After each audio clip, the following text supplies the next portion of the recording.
आवश्यकता, महत्व, आवश्यकता व उद्देश्य। ठीक है, तीनों के पॉइंट सेम ही होंगे, अलग नहीं होंगे। अगर सपोज मान लो एग्जाम में आपसे कोई क्वेश्चन पूछा जाता है, अधिगम के लिए आकलन के उद्देश्य बताएं तो भी यही पॉइंट है, महत्व बताए पूछेंगे तो भी यही पॉइंट है, आवश्यकता पूछेंगे तो भी यही सेम पॉइंट आएंगे। तो सबसे पहला पॉइंट है अधिगम। अधिगम गतिविधि, अधिगम गतिविधियों में सुधार, अधिगम गतिविधियों में सुधार। इसमें हम लिखेंगे अधिगम के लिए इसमें शिक्षक तथा छात्र, शिक्षक तथा छात्रों द्वारा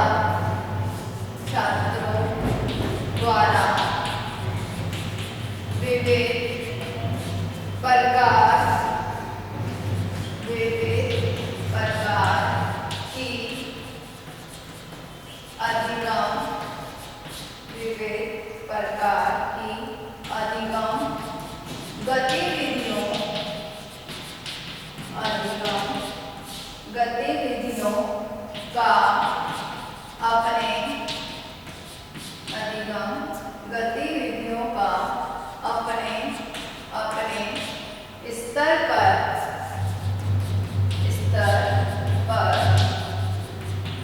आकलन, स्तर पर आकलन किया जाता है। जिस अधिगम गतिविधि, जिस अधिगम गतिविधि से, जिस अधिगम गतिविधि से छात्रों का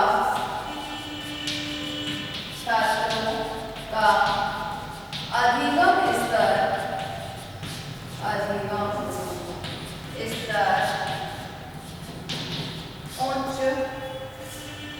उच्च व स्थायी होता है, उस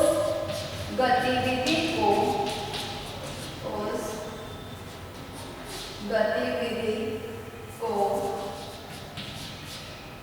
अपनाया जाता है। पहला पॉइंट है अधिगम गतिविधियों में सुधार। इसमें शिक्षक और छात्र के द्वारा विविध प्रकार की गतिविधियों का उपयोग अपने स्तर पर किया जाता है। मतलब शिक्षक जो गतिविधि प्रस्तुत कर रहा है छात्रों के समक्ष, तो शिक्षक भी उस गतिविधि का आकलन करेगा और छात्र भी क्या करेगा, उस गतिविधि का आकलन करेगा। दोनों के द्वारा अपने स्तर पर गतिविधि का आकलन क्या करा होता है, किया जाता है कि कौन सी गतिविधि से छात्र जल्दी सीख रहे हैं, और छात्र भी ये स्वयं मूल्यांकन करते हैं कि हम कौन सी गतिविधि ज्यादा पसंद आ रही है, कौन सी गतिविधि बहुत ज्यादा इजी है, सरल है, जिससे हम जल्दी से सीख पाते हैं। तो जिस अधिगम गतिविधि से छात्रों का अधिगम स्तर क्या होता है, उच्च होगा, स्थायी होता है। अगर कोई भी गतिविधि है उससे छात्रों का अधिगम स्तर उच्च और स्थायी हो रहा है, तो उस गतिविधि को अपनाया जाता है। फिर नेक्स्ट पॉइंट है शिक्षक सुविधादाता के रूप में। शिक्षक सुविधादाता के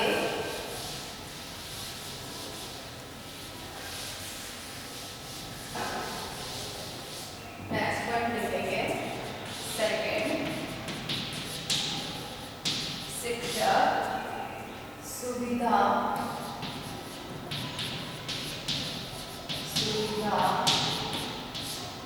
दाता के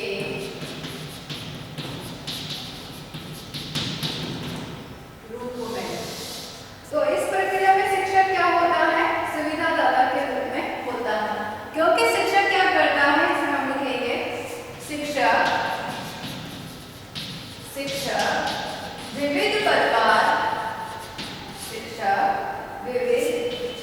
प्रकार की सरल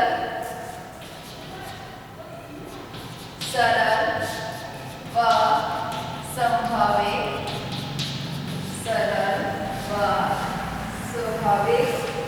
गतिविधियों का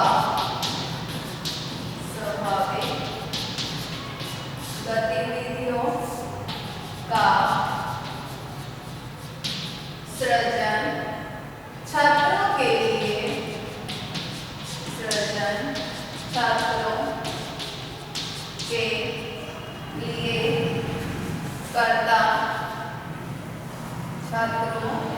लिए करता है और उनकी आवश्यकता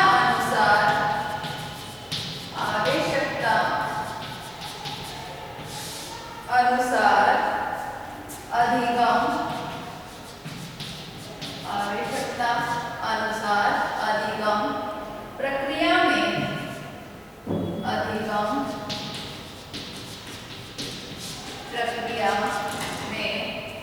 सुधार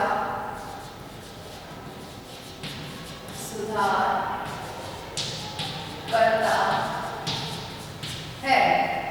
तो शिक्षक क्या होता है? सुविधादाता के रूप में होता है कि जिस तरीके से छात्र को समझ में आ रही है या जिस गतिविधि से समझ में आ रही है या किसी वस्तु से समझ में आ रही है, उसी चीज का प्रयोग करके शिक्षक क्या करेगा? छात्रों को सरल और सुविधाजनक गतिविधि का सृजन करेगा, जिससे छात्र उस विषय वस्तु को आसानी से सरलता से समझ सके और स्थायी रूप से उसको जीवन भर अपनाए रखे। ऐसा नहीं है कि सिर्फ 2 दिन पढ़ा और या उस टाइम पे पढ़ा उसके बाद में छात्र भूल गया। तो ऐसी गतिविधि के द्वारा हम विषय वस्तु को अगर समझाते हैं तो वो क्या होगी? सही नहीं होगी। इसलिए शिक्षक का कर्तव्य दायित्व होता है, हम ये कह सकते हैं कि इस प्रक्रिया के अंतर्गत शिक्षक क्या होता है? एक सुविधादाता के रूप में होता है, जो समय समय पे क्या करता है? आकलन करता है और समय समय पर उसमें सुधार करने की कोशिश करता रहता है। क्योंकि अगर समय पे परिवर्तन चेंजेस हम करते हैं, सुधार करके उसी विषय वस्तु को समझा देते हैं, तो बालक जल्दी से उस विषय वस्तु को समझ जाता है। अब सपोज मान लो हमने पूरा एक पाठ पढ़ा दिया, एक पाठ पढ़ाने के बाद हम मूल्यांकन ले रहे हैं या हम 4-5 पाठ पढ़ाने के बाद में मूल्यांकन ले रहे हैं, तो क्या होगा? हम ये नहीं समझ पाएंगे कि छात्र कितना समझे और कौन कौन से छात्र समझे। अध्यापक के लिए भी क्या होता है? इस तरीके से मूल्यांकन में एक दुविधा होती है कि अध्यापक ने तो अपनी तरफ से पाठ्यक्रम पूरा करा दिया, लेकिन वो पाठ्यक्रम बालक को कितना समझ में आया है, नहीं आया है, बालक के जो ज्ञान बालक ने उस पाठ्यक्रम के द्वारा प्राप्त करा है वो उसके स्थायी है या नहीं है। तो इस तरीके से क्या होगा कि हम एक उसका जो सही मूल्यांकन है, जो सही सुधार एक बालक में होना चाहिए, वो अध्यापक नहीं करा पाता है। तो समय समय पर जब वो चेंजेस करता है, परिवर्तन करता है, बालकों की आवश्यकता के अनुसार गतिविधियों का या किसी भी तरीके से समझाने की कोशिश करता है, तो वहाँ पर छात्र क्या है? शिक्षक क्या है? एक सुविधादाता के रूप में कार्य कर रहा है और उसकी आवश्यकता के अनुसार प्रक्रिया में सुधार करता है। थर्ड पॉइंट है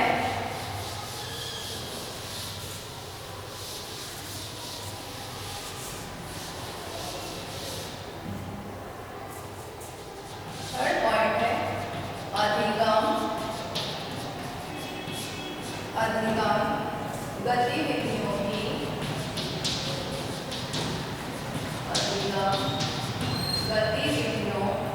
की खोज।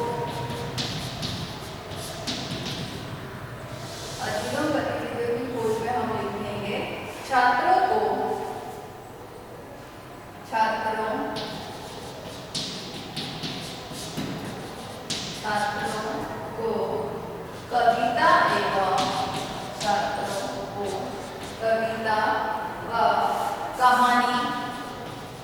कविता व कहानी के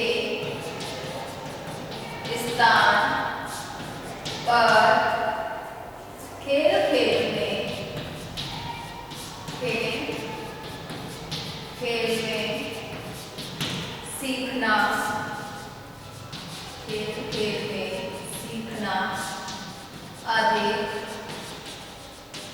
अधिक अच्छा,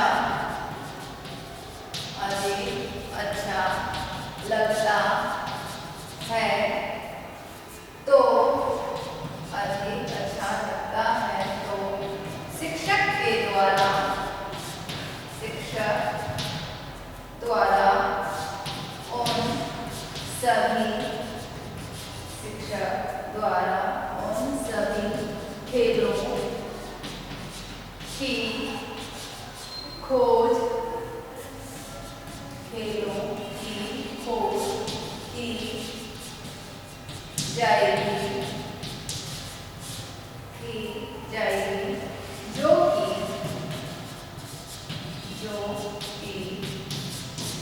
छात्रों के अधिगम स्तर में, छात्रों के अधिगम स्तर को उच्च, अधिगम स्तर को उच्च व स्थायी बना सके, इस प्रकार बना सके, इस प्रकार यह प्रक्रिया, यह प्रक्रिया नवीन, नवीन व वैज्ञानिक, नवीन व वैज्ञानिक अधिगम, वैज्ञानिक अधिगम की खोज करती है। अधिगम गतिविधियों की खोज, तो अधिगम गतिविधियों की खोज में हम लिखेंगे कि सपोज मान लो छात्रों को क्या करना है, कविता और कहानी के स्थान पर, कविता है या कहानी है, मोस्ट ऑफ अध्यापक इन्हीं के माध्यम से कोशिश करते हैं छात्रों को विषय वस्तु समझाने की, परंतु कविता और कहानी के स्थान पर खेल खेल में सीखना अधिक अच्छा लगता है, क्योंकि छात्रों को क्या होता है, हम प्राइमरी के बच्चों को देखते हैं, जब बालकों हम छोटे बालक होते हैं तो क्या हम उनको कविता और कहानी के माध्यम से विषय वस्तु या हम ये कह सकते हैं उनको हम कुछ नई चीज सिखा सकते हैं, नहीं सिखा सकते हैं। हम उनको क्या करते हैं, हमें काउंटिंग भी सिखानी होती है, हम कई सारी बॉल्स रखते हैं, पेंसिल्स रखते हैं, या हम कोई भी चीजें रखते हैं, कोई फूल्स फ्लावर रख देते हैं, तो किसी भी तरीके से हम क्या करते हैं, बहुत सारी चीजों को रखकर उसके माध्यम से हम उनको 1 2 3 की काउंटिंग बोलना सिखाते हैं, और उसके बाद में जब उनको लिखना सिखाते हैं तो हम उसको कई प्रकार की आकृतियां पहले बनाना सिखाते हैं, पेंसिल पकड़ना सिखाते हैं, और जब पेंसिल पकड़ना बालक सीखता है तब हम उनको आकृतियां बनाना सिखाते हैं। हम उसको कोई भी बॉक्स, गोल घेरा या कैसे भी हम क्या करते हैं, आकृति बनाना हम उसको सिखाते थे। पहले हम वो करते हैं, खेल खेल में ज्वाइंट करना सिखाते हैं, कई सारे अलग अलग हम देखते हैं पिक्चर्स के टुकड़े होते हैं, उनको हम ज्वाइंट करना कैसे ना कैसे करके सिखाते हैं।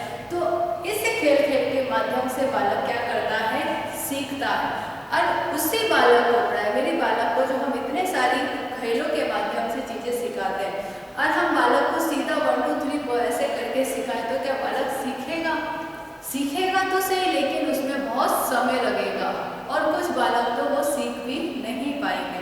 तो इस कारण से प्राइमरी लेवल पर खेल विधि का सबसे ज्यादा प्रयोग करा जाता है, और उसके माध्यम से ही विषय वस्तु को समझाया जाता है। अब यही खेल विधि को अगर हम माध्यमिक स्तर पर या सीनियर सेकेंडरी स्तर पर प्रयोग करते हैं तो क्या सही है? नहीं है, क्योंकि वहाँ पर अगर एक अध्यापक खेल के माध्यम से सीनियर सेकेंडरी के बच्चों को विषय वस्तु समझाने की कोशिश करता है तो बालक क्या करेंगे या छात्र क्या करेंगे, आपस में बातें करने लग जाएंगे, मस्ती करने लग जाएंगे, अध्यापक की सुनेंगे ही नहीं, तो वो क्या होगा, वहाँ पर अधिगम नहीं होगा। तो स्तर के अनुसार भी छात्रों को हम किस विधि से प्रयोग कराना चाहते हैं उसका ध्यान हमें रखना या अध्यापक को रखना जरूरी होता है। तो जैसे कहा गया है कि नई नई गतिविधियों की खोज क्या करता है शिक्षक तो शिक्षक के द्वारा उन सभी फील्डों की खोज की जाती है। जब हम अगर प्राइमरी लेवल पर छात्रों को विषय वस्तु समझा रहे हैं तो कई सारे फील्डों की खोज कर ली जाती है शिक्षक के द्वारा, उसी के माध्यम से विषय वस्तु समझाई जाती है, जिससे छात्र का क्या होगा, अधिगम जो स्तर है वो उच्च और स्थायी बना सकते हैं। हम जैसे देखते हैं कि जो प्राइवेट स्कूल्स होती है उनमें बहुत सारे खेल होते हैं प्राइमरी बच्चों के लिए, और वहाँ के जो प्राइमरी टीचर होते हैं बहुत सारी चीज़ों के माध्यम से बच्चों को सिखाने की कोशिश करते हैं और बच्चे सीखते भी हैं। और वहीं हम गवर्नमेंट एक स्कूल के बच्चे को या आंगनबाड़ी के बच्चे को देखते हैं तो वहाँ पर क्या होता है कि इतने सारी वस्तुएं नहीं होती है, हम ये कह सकते हैं सामग्रियाँ नहीं होती हैं क्योंकि गवर्नमेंट की तरफ से, तो अध्यापक भी वहाँ पर विवश होता है कि किस तरीके से बालक को वो चीज़ें समझाई जा सके। तो एक हम दोनों का स्तर देखते हैं तो दोनों के स्तर में बहुत ज़्यादा डिफरेंसेस होता है। तो इस प्रकार जो ये प्रक्रिया है वो क्या है, एक नवीन और वैज्ञानिक अधिगम की खोज करती है। फिर नेक्स्ट 4 पॉइंट लिखेंगे, शिक्षक के लिए पृष्ठपोषण।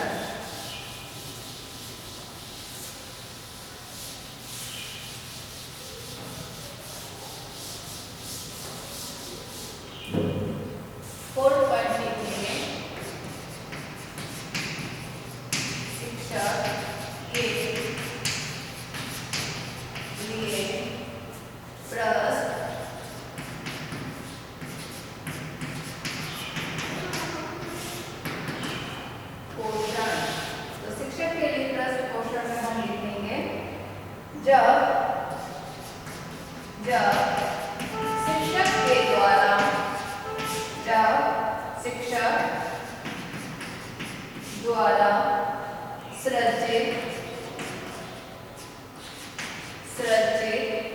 किसी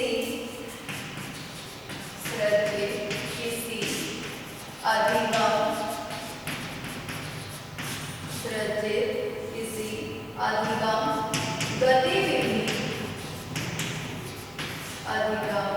गतिविधि के माध्यम से छात्रों के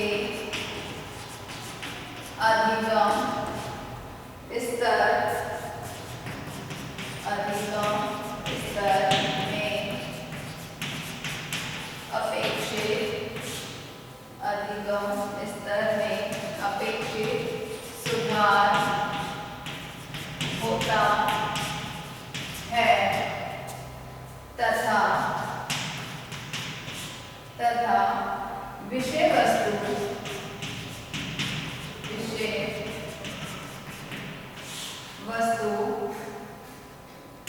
छात्र को सरल व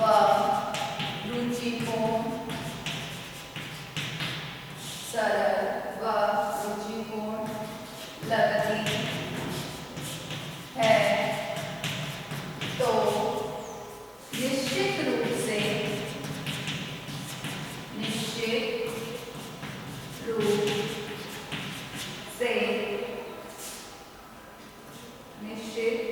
से शिक्षक को इस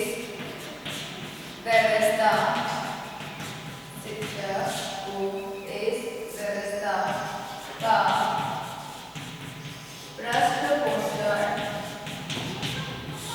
पृष्ठपोषण मिलता है। मतलब पृष्ठपोषण, शिक्षक के लिए पृष्ठपोषण। अब शिक्षक के लिए पृष्ठपोषण क्या होगा, जब छात्र जो विषय वस्तु अध्यापक पढ़ा रहा है और छात्र उस विषय वस्तु को आसानी से सरलता से समझ जाते हैं, तो शिक्षक के लिए वही एक पृष्ठपोषण होता है कि जो उसने समझाया है, जो उसने कराया है, उसको बालक बहुत अच्छे से समझ गए हैं। सपोज मान लो जब रिजल्ट आता है तो सब परसेंटेज देखे जाते हैं, सारे विषय के सब नंबर देखे जाते हैं। जिस अध्यापक ने अच्छे से विषय वस्तु को समझा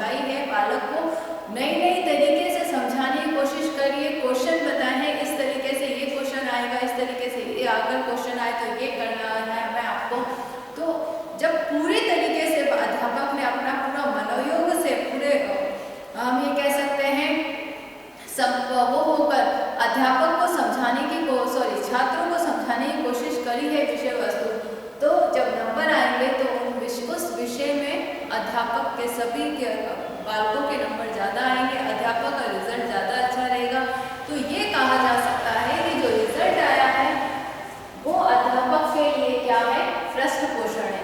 या जो बालक ने विषय वस्तु सीखी है आसानी से और अपने अधिगम स्तर को उच्च बनाया है, तो वो भी क्या है, शिक्षक के लिए क्या कार्य करता है, पृष्ठपोषण का कार्य करता है। क्योंकि शिक्षक के लिए इससे बड़ी उपलब्धि और कोई हो ही नहीं सकती है कि जब अध्यापक उसकी समझाई हुई विषय वस्तु को आसानी से सरलता से समझ जाता है तो शिक्षक के लिए बहुत बड़ी बात है। तो वहाँ वो गतिविधि क्या कर रही है, शिक्षक के लिए पृष्ठपोषण का कार्य करती है। इसमें भी जैसे लिख रखा है कि शिक्षक के द्वारा सृजित किसी अधिगम गतिविधि के माध्यम से क्या करा जाता है, अधिगम स्तर में, अधिगम जो स्तर है छात्रों का उसमें अपेक्षित सुधार होता है।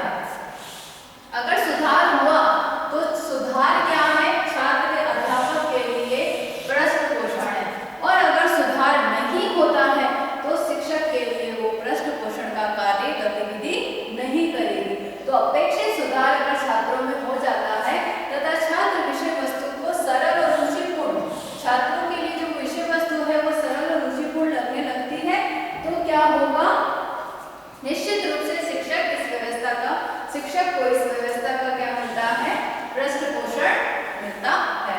फिर 5th पॉइंट लिखेंगे, छात्रों के लिए पृष्ठपोषण।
निगम के लिए आकलन के उद्देश्यों को स्पष्ट कीजिए। ये आपका